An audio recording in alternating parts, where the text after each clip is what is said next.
All right, should you deload or not?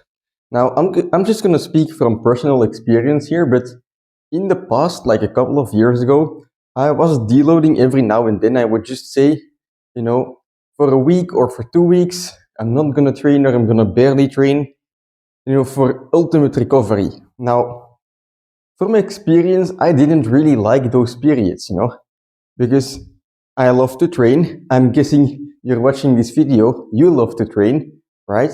So when you're forcing yourself to kind of stop training, it's like, if, for example, if you do it a week, it's like a week of boredom, right? And boredom and frustration of not being able to train. So what I like to do in these past few months, I guess, since I've been training every day is, well, of course I still have days that I'm tired, right? And I feel like that I have to recover.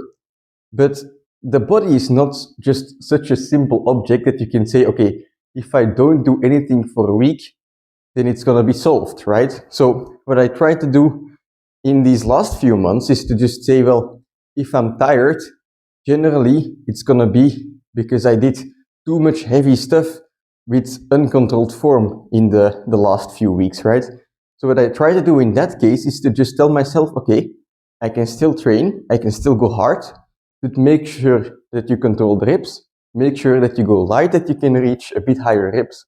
And by just switching up your training like that, you're doing a bit of the lighter stuff, you can still go hard, but at the end of the day, your central nervous system that gets tired by all the heavy stuff, it will recover, you will feel better.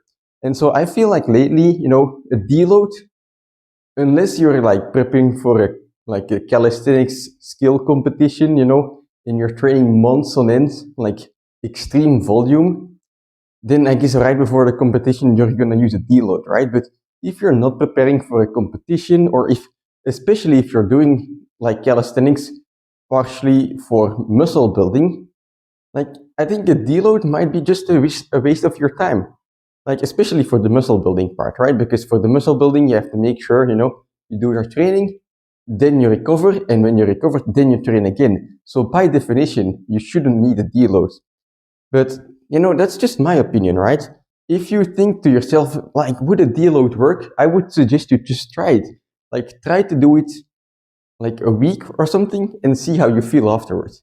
Because, I can say all these things, but, you're never going to be sure unless you try. I have a couple of other points to make though. So I'm going to first do a little pull-up set here today. Like I said, today, by the way, I'm feeling fucking trash. So I'm actually doing this, I'm actually like telling myself I'm going to do a bit more controlled and light weight sets than usual.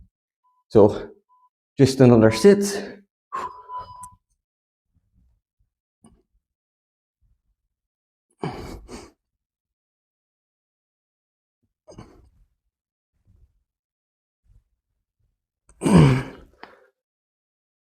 All right. Yeah, feeling fucking like trash. But anyway, like a deload, I think, you're also like setting yourself up for a bit of frustration because, if you're like me and you just want to train, you love training, and then you tell yourself you can't go hard for an entire week, you're gonna be frustrated. And generally, right, if you have this fire within you of like, yeah, today I want to go hard, I want to hoist stuff, I can't wait to train.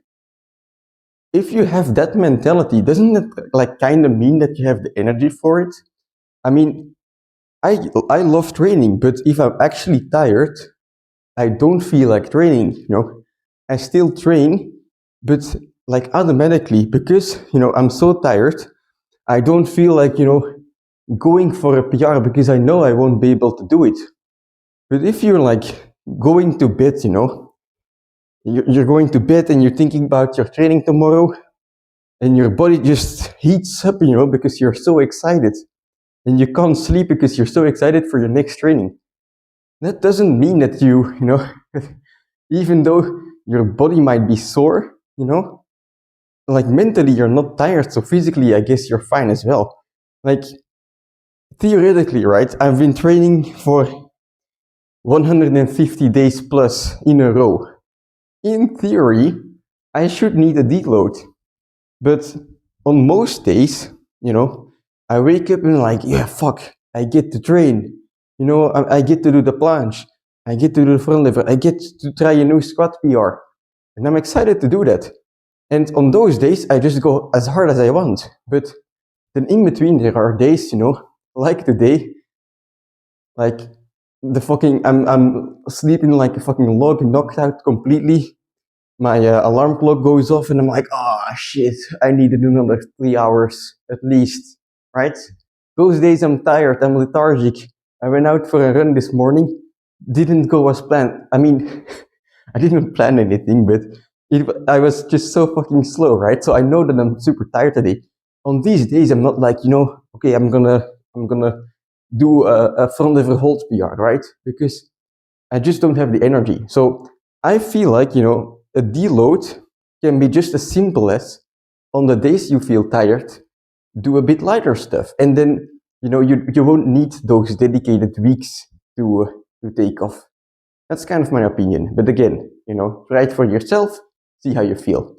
So anyway, today, you know, back day, starting off with front lever pull-ups, 5 sets of 10, but you know, today I'm doing nothing special. I feel like shit. So last time I was doing these with 4 kilos added weight. Today I'm just gonna keep it at body weight and then move on to the presses just like that. Also, there I will just go a bit lighter, but you know, it's still gonna be a fun training, right? That's like kind of the advantage if you don't do these dedicated deloads where you tell yourself you can't do this and that. Mentally, it's way better because you're still training the things you love, right? Just at a bit of a lower pace. All right, let's do another set here.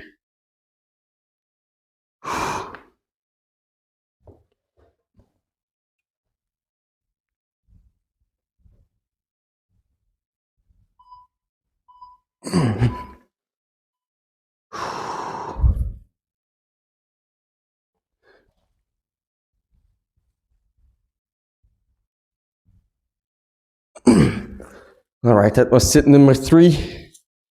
2 more to go, and then we'll go on to presses.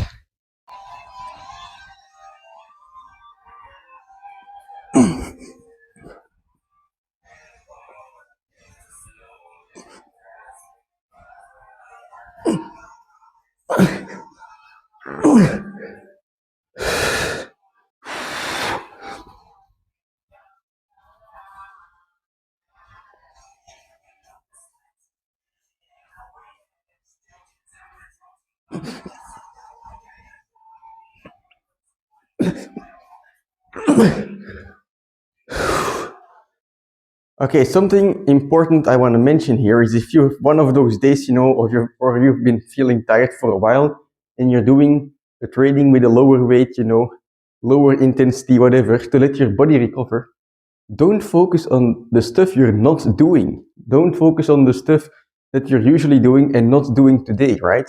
Because that's bad for your mental part.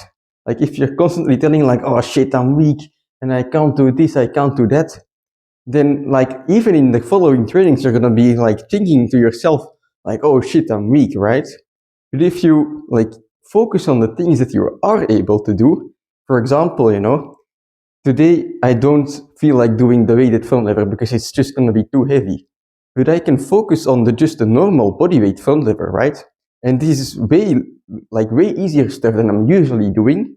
But at the same time, it's something that I'm able to do as a main part of my training, thanks to the fact that I'm tired, right?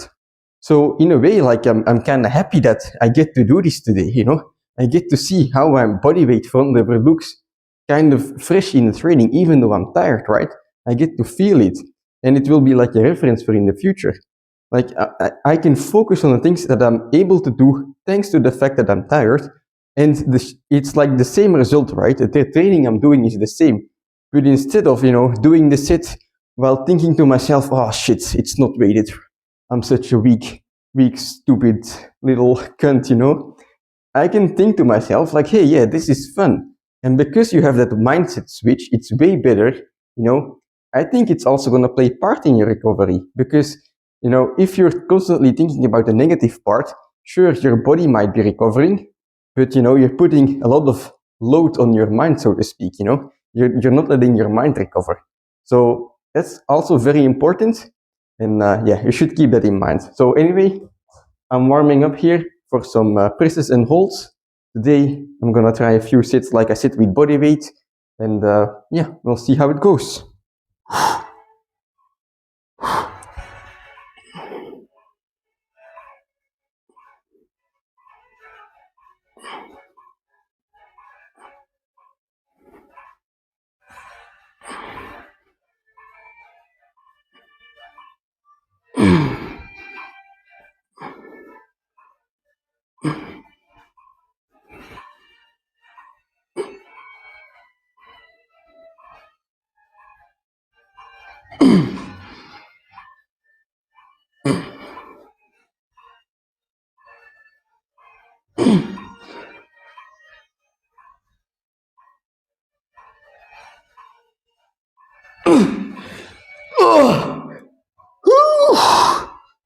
What the fuck? That was quite a good sit. You see, it's not because you're tired that nothing good is gonna happen. I've got some Pokemon music playing in the background. Some Pokemon music. I'm hyped as fuck. Alright, let's do a couple other sets.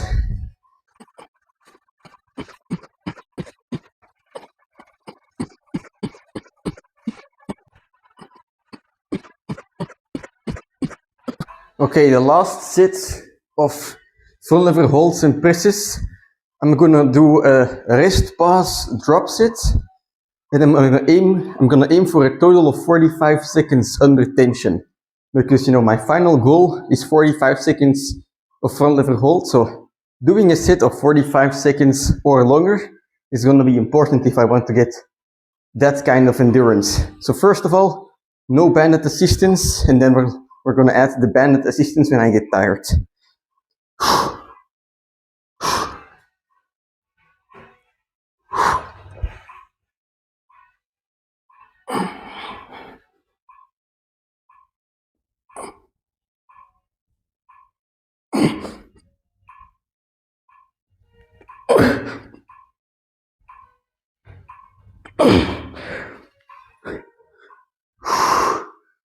Quick rest.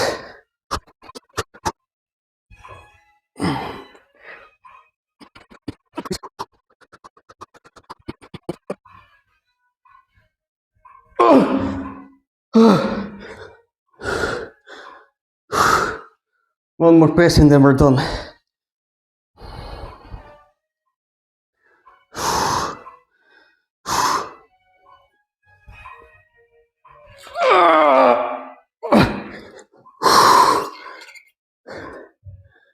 Okay, we have one more thing left to do, and that is some hanging lift raises.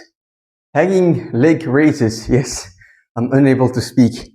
So I'm gonna hang here, raise your legs toe to bar, lower them slowly. So I'm gonna do a rep every 5 seconds, but I'm gonna try not to rest at the bottom. So 5 seconds negative, just about, and then back up and aim for 12 reps.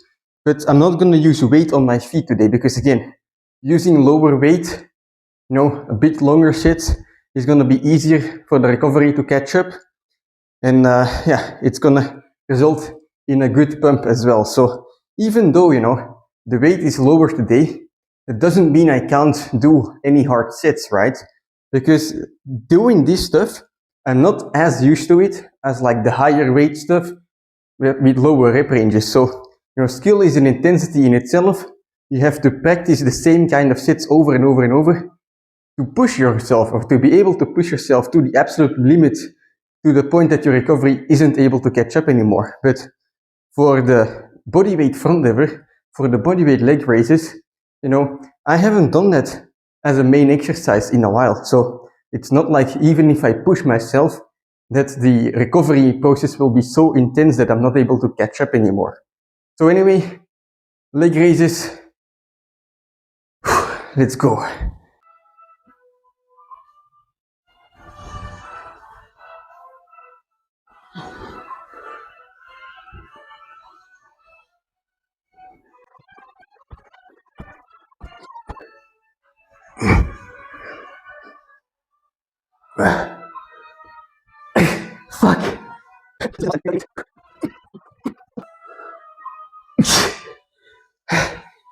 It must be because of the amount of presses and holds that I did. Holy shit. Alright. This training only took about 1 hour, but I'm pumped as shit, so let's check it out. I'll do a front let's press first and I'll try.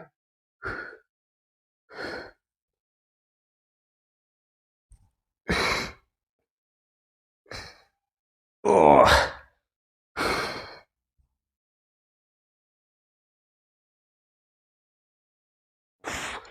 Let's do the same from the back.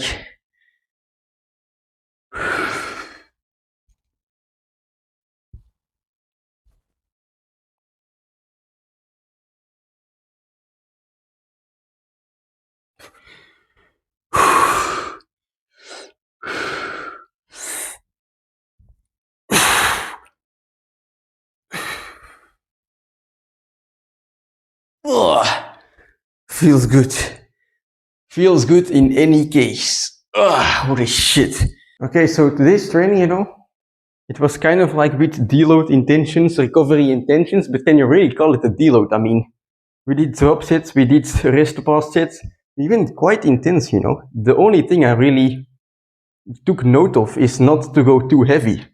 I mean, like it's the same in the gym. If you do like a heavy bench or heavy deadlift, you're gonna have to recover quite a while from that because it's heavy on your central nervous system as well. But if you do this lighter stuff, the pump stuff, even if you go hard, it's like more on the muscle than on the recovery system or the CNS, right? So it doesn't take as long to recover, even though you're going hard, which I think is a really good benefit. So when it comes to like these dedicated deload periods, I really don't think that there is a use for them unless you're trying to peak into something. You're trying to get your first full plunge. You're trying to, peak for a competition. But, with like deloading and, peaking, there also comes the downside of, after that peak, you're gonna go crashing down quite a lot. So when you're not doing it for like a competition, I don't think there's any use because, you don't want to have these very high peaks and these very low crashes when you're just training consistently for muscle building, for like, indeed growing the muscle or getting stronger at a skill in general, building your base. You don't want these huge crashes. You want those little ups and downs, You train, you grow a bit weaker, and then you recover, you're stronger. And then you train again, and you're weaker again because you have to recover. And you have these small ups and downs, but in the long run, you're going up bit by bit. And if you have like this huge peak, all of a sudden, boom, you crash again. And it's not as an efficient use of your time. So if you're just training consistently for yourself, for the fun of it, to build muscle, if you feel like you need a deload all the time, then you might be doing something wrong in your training in the first place. You might be training too hard, or you might not be recovering enough. Many people can train hard, but when it comes to sleep, when it comes to eating, when it comes to taking care of their health, they're not doing it. Shit diet, shit sleep, and then even if you don't train it hard, you're gonna feel tired all the time. You're gonna feel like you need a deload. So a deload is about maximizing your recovery to peak. But when you're just training consistently, you want to maximize your recovery to train, not to peak. You want to maximize your recovery to train again, because the more you recover, the more you can train, the more stimulus, the more you can go. But that's without peaking, because then you get a huge crash, and it takes time to recover from that, a lot of time. So that's just my opinion on the matter. But like I said, the internet is always full of information, and you have people saying, you should do this and that. Don't take it as the truth or like the truth until you've tried it yourself. If you're wondering about a deload, will it help me? Try it for yourself. And I believe if the deload truly works for you, then, well, don't listen to what I'm saying, right? And by all means do it. But personally, like when I did a deload, I kind of had the feeling like, you're like doing a week of training where you're barely doing anything and it's just frustrating. It's not good on the mindset because you're like, oh shit, I can't do this and that. So for me, I just like to go, slow and steady instead of, going with these peaks and then crashing down. But anyway, today was a good training. Only took an hour, but pumped the shit. And yeah, now it's just time for a shower, eat some food, recover as always. And tomorrow we have a leg day. See you then. Woo!